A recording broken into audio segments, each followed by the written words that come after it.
वाचन शुरू करूं। कहानी का नाम है पूस की एक और रात।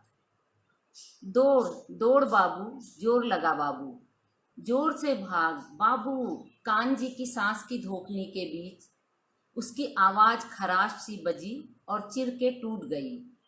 बाबू जान छोड़कर उसके पीछे दौड़ रहा है। पूस की रात की सघन हवा और रात के 1 बजे का सन्नाटा, दोनों के 4 पैर ही पूरी पलटन की कवायद सा शोर मचा रहे हैं। शुक्रिया वंदना। नमस्ते वंदना जी। नमस्ते रोचिका।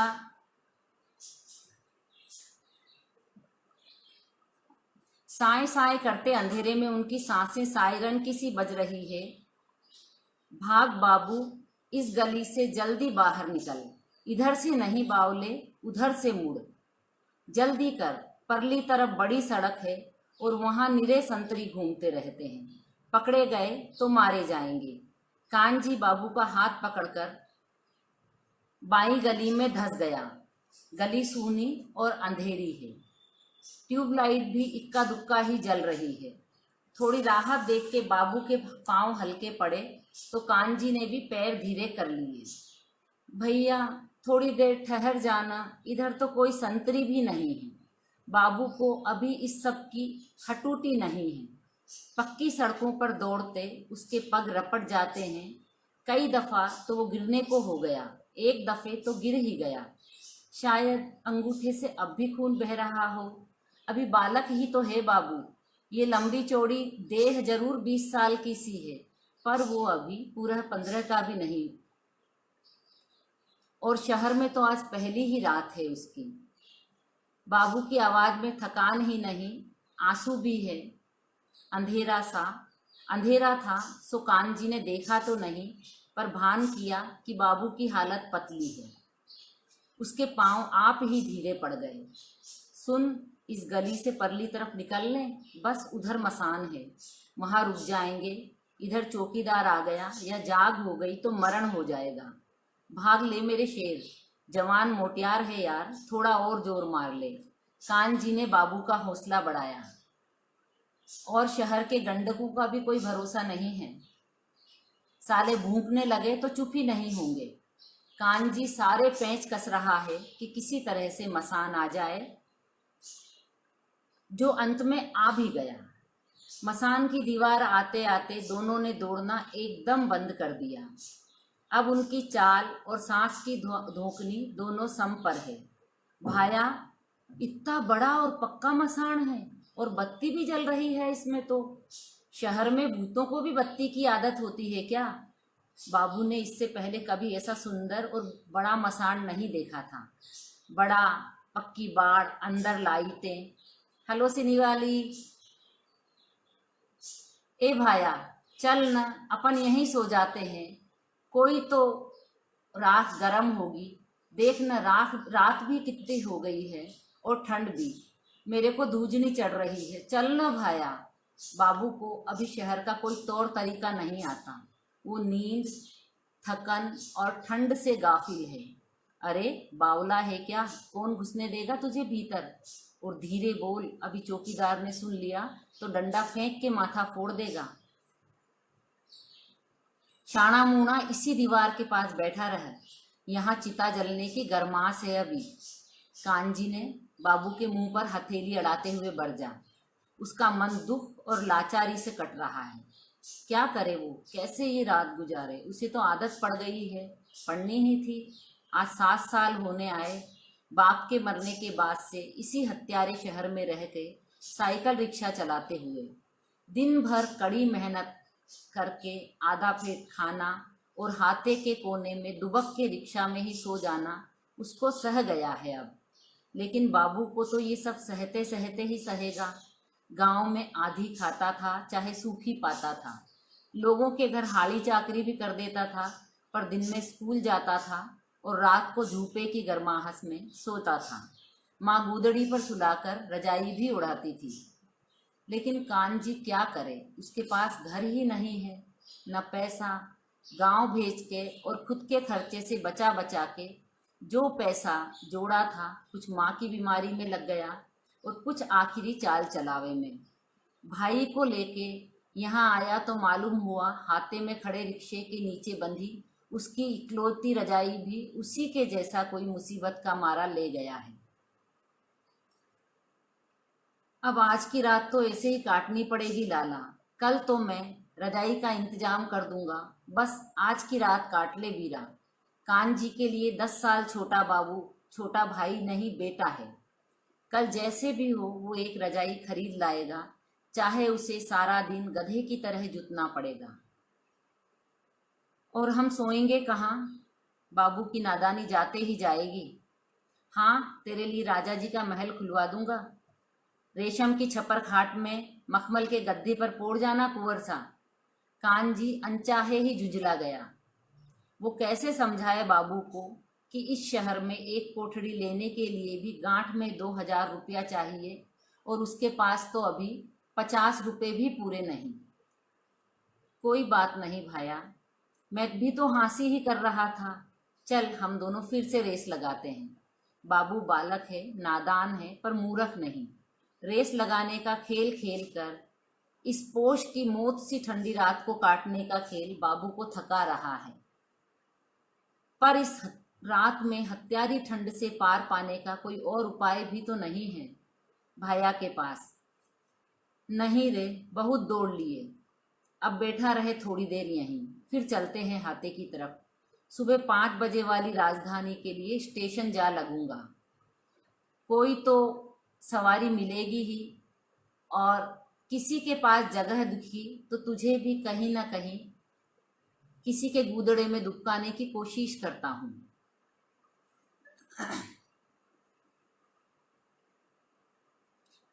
कोई ना कोई तो मेरी तरह जलती जाने की हिम्मत करेगा ही। अरे हाँ, याद आया, राधे सेन को अपनी बीमार लुगाई का इलाज कराने के लिए रुपए चाहिए। वो जरूर उठेगा सुबह, तो उसी की खाली गुदड़ी में सो जाइयो। कान जी को ये बात क्या याद आई, उसकी आधी चिंता कट गई। आधी रात ही तो काटनी है अब, फिर बाबू को सोने के लिए रजाई मिल जाएगी और दिन उगने के बाद तो कोई चिंता ही नहीं। खूब जोर है घुटनों में अभी, ऐसी दौड़ाऊंगा कि रिक्शा ही थक जाएगी। सांझ तक तो रजाई चद्दर का इंतजाम कर ही लूंगा मैं, और ढाबे वाले साईं से मांग कर देखता हूँ। उधार देने को राजी हो गया तो पुराने कपड़ों के ठेले से 2 स्वेटर भी ले लूंगा। हरामखोर सैकड़े पर 10 रुपए ही तो काटेगा, काट ले, इस दूजनी से तो छुटकारा मिलेगा। कानजी मन ही मन एक एक चीज का जुगाड़ लगा रहा है। रात के करीब 1 बजने को होंगे। ठंडी हवाओं में घुली बर्फ दोनों भाइयों की पीठ पर कोड़े बरसा रही है। धुल धुल के झिरझिरे हो गए फटे कमीजों की क्या औकात कि वो इस राक्षसी ठंड से जीत ले। दोनों भाइयों की सांस सम पर आते ही उनके दांत फिर बजने लगे हैं। ले उठ बाबू, चलते हैं, बात करते करते रात कट जाएगी और तू शहर को भी देख समझ ले। आते साल तुझे सरकारी स्कूल में डाल दूंगा। बाबू पढ़ाई में तेज है और कान जी के सपने की सीढ़ी, वो सपना जो बचपन से ही उसके मन में बसा है, पढ़ लिख कर रेलवे का अफसर बने, जब मन करे तब रेलवे में सैर करे, वो नहीं तो बाबू बन जाए, एक ही बात है। ए बाबिया, तू कौन से दर्जे में था रे? अब के बरस 9वें में है ना? कान जी ने उठते हुए बात चलाई। हाँ भाया, अब के भी पहले नंबर पर पास हुआ था मैं। बाबू पढ़ाई के नाम से ही उत्साह में भर जाता है। भाया, तू आते बरस मुझे फिर से पढ़ने बिठा देगा ना? भाया, मैं पढ़ लिख के रेलवे का अफसर बन जाऊं तो तू ये रिक्शा मत चलाना। बाबू भाई का सपना अपनी आंखों में वहन करता है बरसों से। ना रे, फिर कतई ना चलाऊंगा मैं रिक्शा पिक्शा। क्यों चलाऊं मैं ये सब? मैं तो तेरी ट्रेन का गार्ड बन जाऊंगा, लाल हरी झंडी दिखा के तेरी ट्रेन को चलाऊंगा ना। ट्रेन की बात आते ही दोनों भाइयों के खून में गर्मी सरसर आ गई। पर ठंड को ये कहाँ मंजूर था। तीर की तरह सरदार पटेल स्क्वायर के पेड़ों से उतरकर सीधी उनके कलेजे में समा गई। बाबू के दांत बुरी तरह कटकटा रहे हैं, उसकी धूजनी बढ़ती ही जा रही है। भाया, बहुत जाड़ा लग रहा रे। वो फिर से रुआंसा होने लगा। बस 4 सवा 4 तक का टेम पास कर ले बेटा, आज आज की बात है। कानजी का कलेजा ठंड से कम और बाबू के दुख से ज्यादा कट रहा है। चल जरा जल्दी जल्दी चल, डील में गरमाई आएगी। अरे जवान मोटियार है, ऐसी गंजी बातों से क्या घबराता है। राम जाने कानजी ने भाई को हौसला दिया या खुद को। चलते चलते दोनों भाई वैशाली एनक्लेव तक निकल आए। अब बड़ी बड़ी इमारतों के बीच हवा के थपेड़े कुछ कम लग रहे हैं। ओरे राम जी, इतने बड़े बड़े घर, इनमें तो सैकड़ों कोठरियां होगी रे भाया। कितने लोगों का कुनबा है जो ऐसे घर बनाए हैं सेठों ने। बाबू ने जीवन में पहली दफा अपार्टमेंट देखा है। ऊपरले कोठों में चढ़ते होंगे तो कैसे थक जाते होंगे ना। इसमें एक घर नहीं, निरे सारे घर हैं बावले। इस एक घर में 50 घर हैं, सबका न्यारा न्यारा घर, न्यारी नारी दुनिया है। सातों जात सातों भात के लोग रहते हैं इनमें। और सबसे ऊपर भी मंजिल पे कोई पगों से नहीं जाता, सब बिजली के झूले से मिनटों में चढ़ जाते हैं।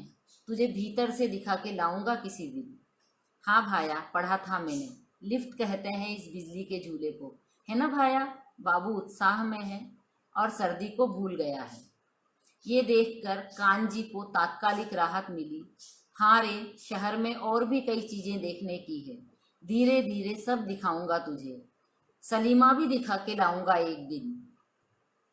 जागते रहो।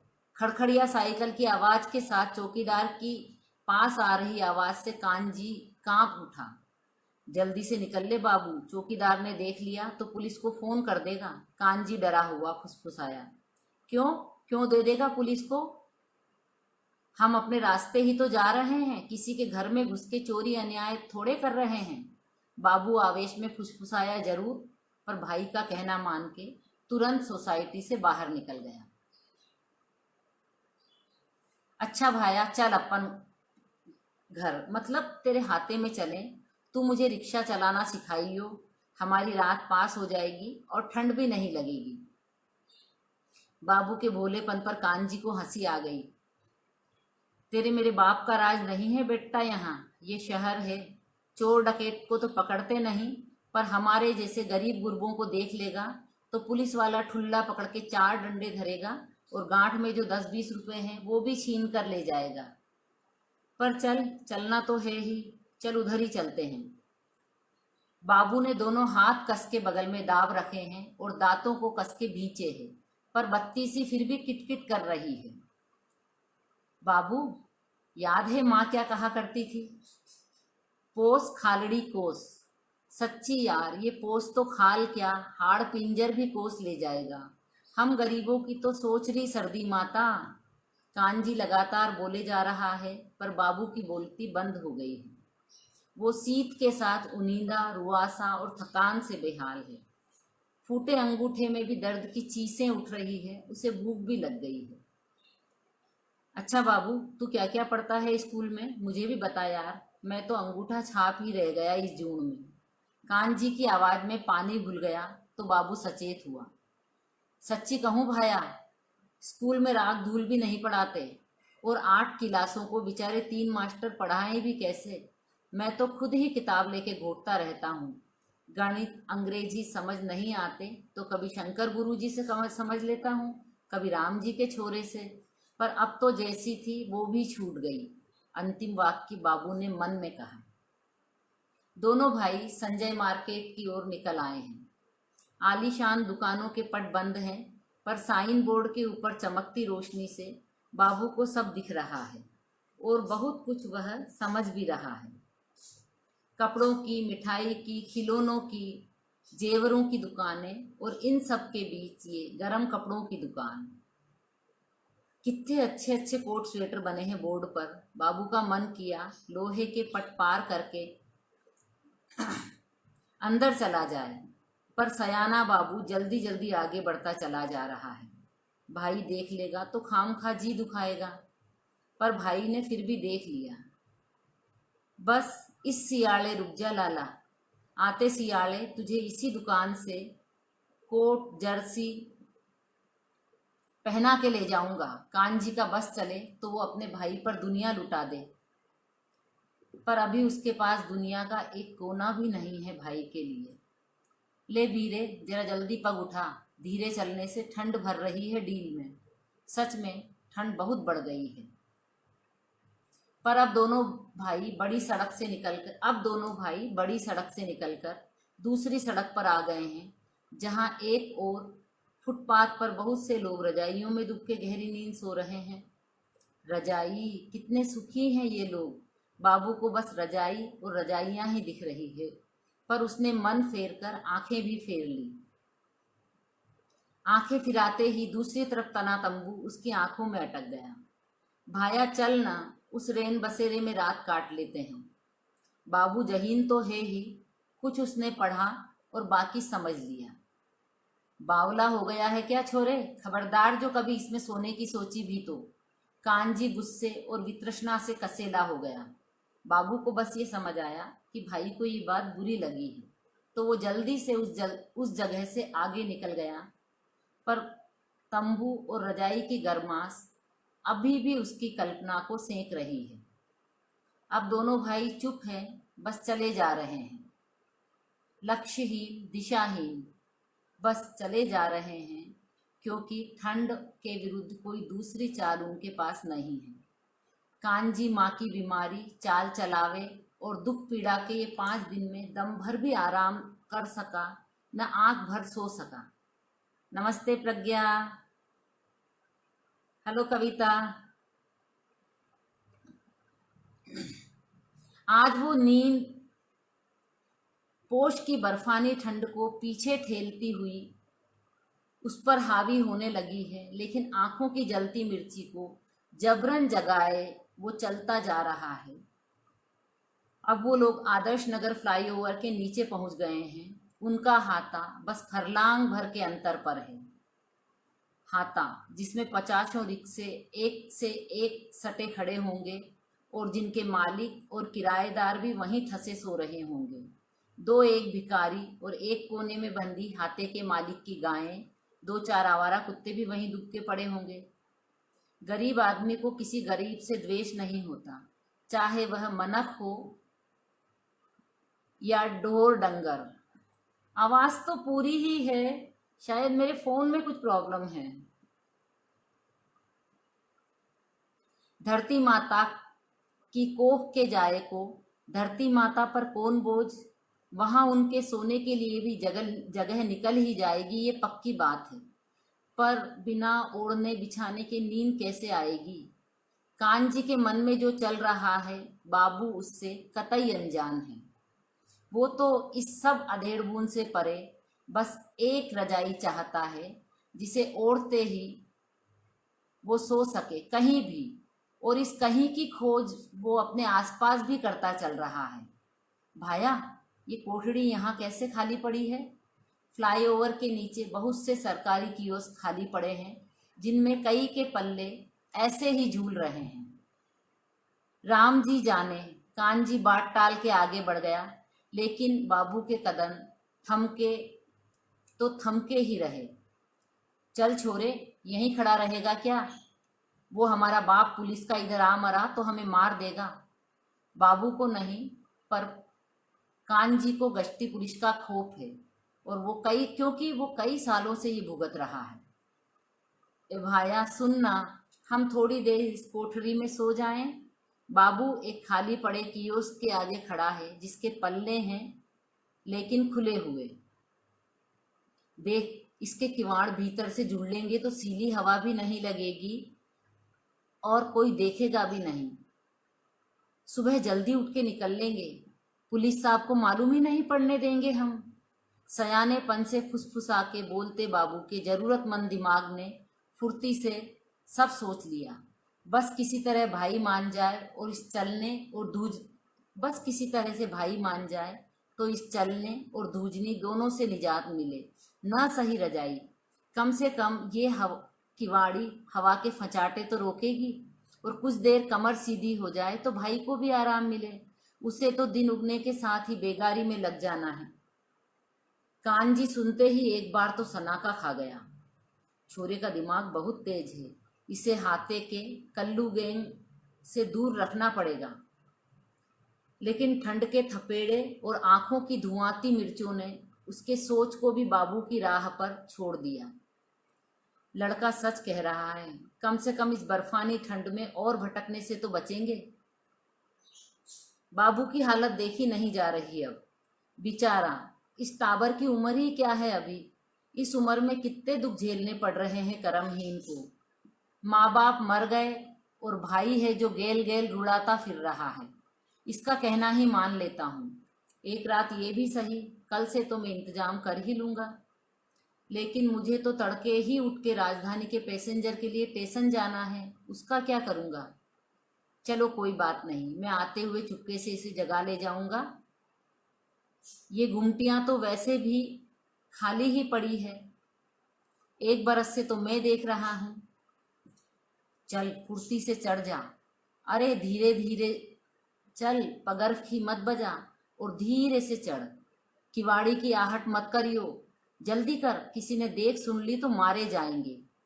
जरूरत कभी कभी दिमाग को इतना चतुर और फुर्तीला बना देती है कि उसकी सोच और कारगुजारी एक साथ घटती है। कांजी और बाबू अब कियोस्क के भीतर हैं। गुमटी के पट उन्होंने बंद भी कर लिए हैं और अपने धड़कते कालजे को काबू में करने में लगे हैं। वहाँ घुप अंधेरा न होता तो दोनों भाई फतह की खुशी और भय की उत्तेजना से चमकते एक दूसरे के चेहरे देख पाते। कानजी ने बाबू को टटोला, वो भी उसी की तरह उकड़ू बैठा है। सुन, चप्पल सिरहाने लगा के आड़ा हो जा, इधर माथा कर इधर। कानजी हाथ के ठहोके से बाबू को निर्देश दे रहा है। अब दोनों भाई लेट गए हैं। सकरी कियोस्क में उनकी लंबाई बमुश्किल अट रही है, लेकिन जो भी मिला है उन दोनों को, खासकर बाबू को, सातवें सुख सा लग रहा है। कम से कम इस काल सी रात के दुखों का अंत तो आया। थके हारे कांजी और बाबू को ऊँग के झोंके भी आने लगे हैं, पर कांजी को सुबह की सवारी लेने की चिंता भी सता रही है। नींद नहीं खुली तो 50 रुपये का नुकसान हो जाएगा, गरीबी में आटा गीला। लेकिन ये नींद तो पीछा ही नहीं छोड़ रही। माई ठीक ही कहती थी, ये नींद मरी दूसरी मौत होती है मिनख की। कांजी किसी तरह खुद को जगाए रखना चाह रहा है, लेकिन उसे ज्यादा प्रयास नहीं करना पड़ा। नींद के जोर से देह और दिमाग के ढीला पड़ते ही शरीर को ज्यादा ठंड सताने लगी है और ओढ़ने की जरूरत पहले से भी ज्यादा लग रही है। दोनों भाइयों के दांत एक सुर में कटकटाने लगे हैं। बाबू ने तो छाती घुटने एक में एक कर लिए हैं, पर इससे क्या होता। नमस्ते सपना।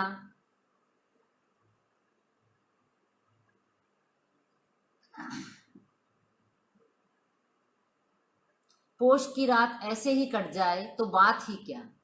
दोनों अपनी कोशिश कर रहे हैं और जाड़ा अपनी, और इसी कोशिश में बाबू का हाथ कानजी की छाती से अड़ गया। ए भाया, तेरा ढील तो गरम गरम है रे। भोले बाबू के अनसोचे उद्गार अनचाहे ही होठों पर आ गए। कानजी को भाई की बात पर लाड़ भी आया और लाज भी। क्या जवाब दे वो इसका। ए भाया, मैं तेरे से चिपक कर सो जाऊं? बाबू को बस सर्दी का उपाय चाहिए। कानजी ने ये बात सुनी और बस जैसे उसकी आत्मा में 12 दिन पहले बिछड़ी उसकी माँ लौट आई है। हाँ आजा, तू तो मेरा बेटा है रे बाबू। जीजी भी तो हमको ऐसे ही चिपका के सुलाती थी ना। आज मैं तेरी और तू मेरी जीजी। आजा लाला। कानजी अब ठंड की जगह भावों की चपेट में है। ना भाया, मुझे लाज आती है। बाबू अब बड़े भाई से शर्मा गया। क्यों, लाज की क्या बात, तू तो मेरा बेटा है। और याद कर, तू छोटा था तो जीजी से चिपक के नहीं सोता था क्या? मैं तो दादा से भी चिपक के सो जाता था। माँ बाप से कैसी लाज, और हम भी तो भाई भाई ही हैं। देह की गर्मी से ये रात कट जाए बस। अब 6 फुटे बाबू को कानजी ने अपनी छाती से ऐसे चिपकाया हुआ है जैसे होते टावर को माँ अपने कालजे से चिपका लेती है। बाबू के तन मन दोनों को गर्मास आ गई। वो रजाई भी भूल गया है इस समय। भाया, वो अपने गांव का इंसाफ मोहम्मद है ना, उसके कॉलेज की हिंदी की किताब में एक कहानी पढ़ी थी मैंने। वो भी अपने जैसे गांव के गरीब मिनखों की कहानी थी और उसका नाम भी पूस की रात ही था। बाबू आधी नींद में माँ से बातें कर रहा है। क्या था मुझे भी बताना। थकी हारी माँ नींद के बोझ तले से बोल रही है। उसमें भी पूस के जाड़े की रात में एक किसान और उसका कुत्ता हमारी ही तरह एक दूसरे की देही की गर्माश में चिपट के सो जाते हैं। सही है वीरे, दुख दर्द और गरीबी में अपने पराए और मिनक जानवर का भेद नहीं रहता रे। ये सारे भेद तो पैसे ने ही करे हैं। कानजी की आंखें अब पूरी तरह झिप गई है। चल सो जा अब कुछ देर, मुझे फिर उठना भी है ना। हाँ भाया, अब बाबू भी ममता की गर्माश में डूब चला है। बाहर कड़ाके की ठंड है, पर उस 5x6 की गुमटी में प्रेम और वात्सल्य की एक आरामदेह कुनकुनी दुनिया रजाई के गद्दे की तरह खुली पड़ी है, जिसे ओढ़े बिछाए दो बदन आश्वस्ति की गहरी नींद में सोए पड़े हैं। उन्हें मालूम ही नहीं हुआ कि कब राजधानी आके चली भी गई और कब सूरज निकलकर जाड़े पर हावी हो गया। तीसरे दिन के समाचार पत्र की सुर्खियां हैं। शहर में सर्दी का प्रचंड प्रकोप, पिछले 17 वर्ष में सर्वाधिक ठंडी रही पिछली रात। और उसी के नीचे एक अन्य खबर भी है। आदर्श नगर फ्लाईओवर के नीचे खाले पड़े एक कियोस्क में एक समलैंगिक जोड़ा मृत पाया गया। दोनों लड़के आवारा और असामाजिक गतिविधियों में लिप्त थे। तो मेरी कहानी यहाँ खत्म हो गई है। आप लोगों को जो भी बात करनी है हम लोग बात कर सकते हैं।